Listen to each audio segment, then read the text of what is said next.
તો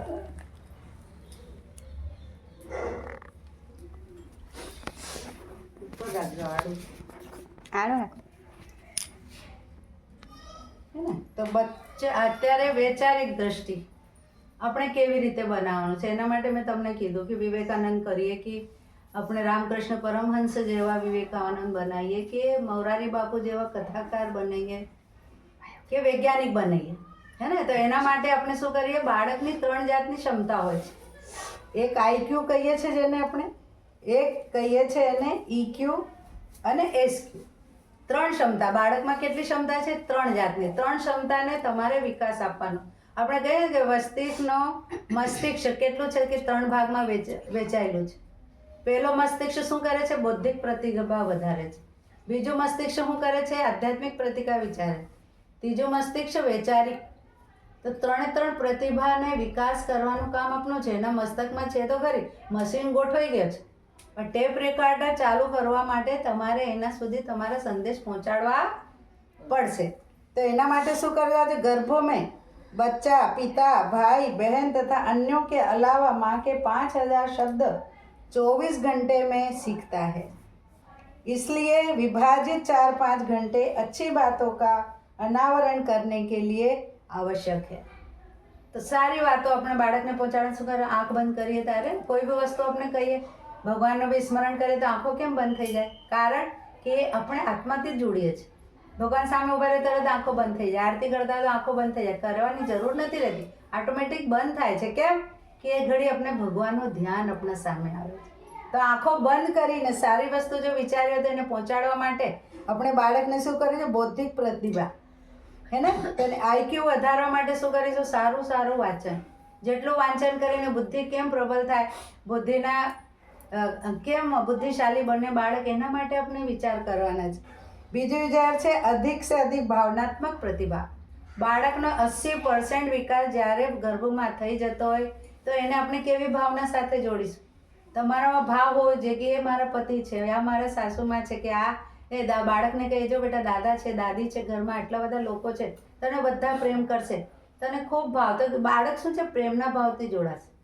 સીતા માતા હતા કે જેમને વનવાસ થઈ ગયો હતો, વનવાસ પછી શું થયું કે સીતા માતા વનમાં રહ્યા, ઋષિને ત્યાં રહ્યા, પણ એમને પોતાના બાળકમાં પોતાના પિતા પ્રત્યે દુર્વ્યવહાર ન કર્યો.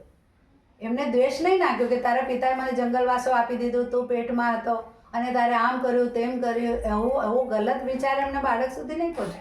એમને લવકુશ સાથે શું વિચાર પહોંચાડે કે બેટા તમારા પિતા ખૂબ મહાન છે, તમારા આમ છે તેમ છે. બાળક બી નહીં, પણ રામની ચરિત્ર ગાથા બાળકો સામે એટલી ગાઈ કે એમને મહાન બનાવી દીધા.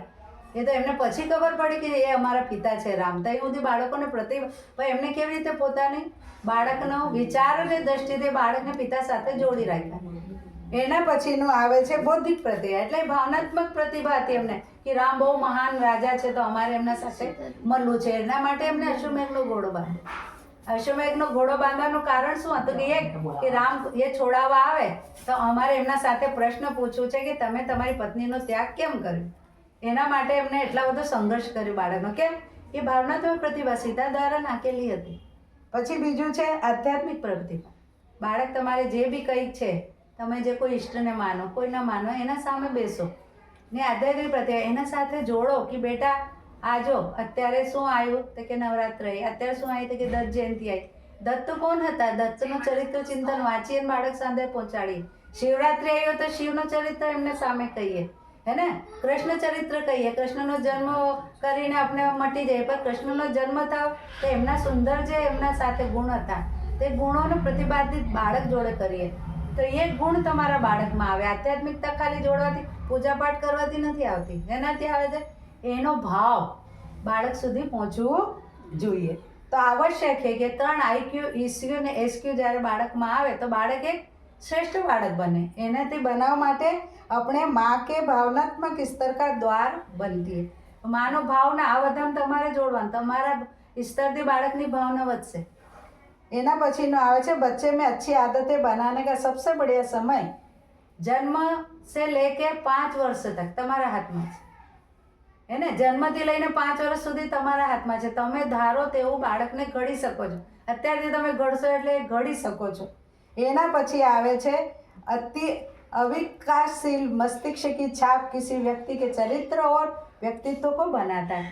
अपने अविकसित મગજની છાપ હોય તો બાળક તેવો જ બની જાય છે. એક રામ હતો ને એક રાવણ હતો, કેટલો ફેર હતો બંનેમાં, એ રીતે બની જાય છે. તો કમ્પ્યુટર સોફ્ટવેરને હે ને બગડી જાય છે. કમ્પ્યુટરની મશીન બગડી જાય તો એને સારી કરી શકાય, પણ બાળકના મસ્તિષ્ક પર એકવાર જો છાપ ખરાબ પડી ગઈ ને તે કોઈ દાડો સુધરતી નથી. એટલે ખાસ ધ્યાન રાખવાનું, મારા બાળકના મસ્તિષ્ક પર, મારા ઘરની, મારા પરિવારના, મારા પિયર પક્ષની છાપ કેવી આવે તેવી છાપ મારા બાળકને મેં શ્રેષ્ઠ બનાવવા માટે પ્રયત્ન કરીશ. હે ને? તો એના માટે આપણે ખાસ હવે ધ્યાન રાખવાનું છે. તમારો 5મો મહિનો થઈ ગયો, 5, 7, હવે આપણા પાસે હજુ 4 મહિના છે.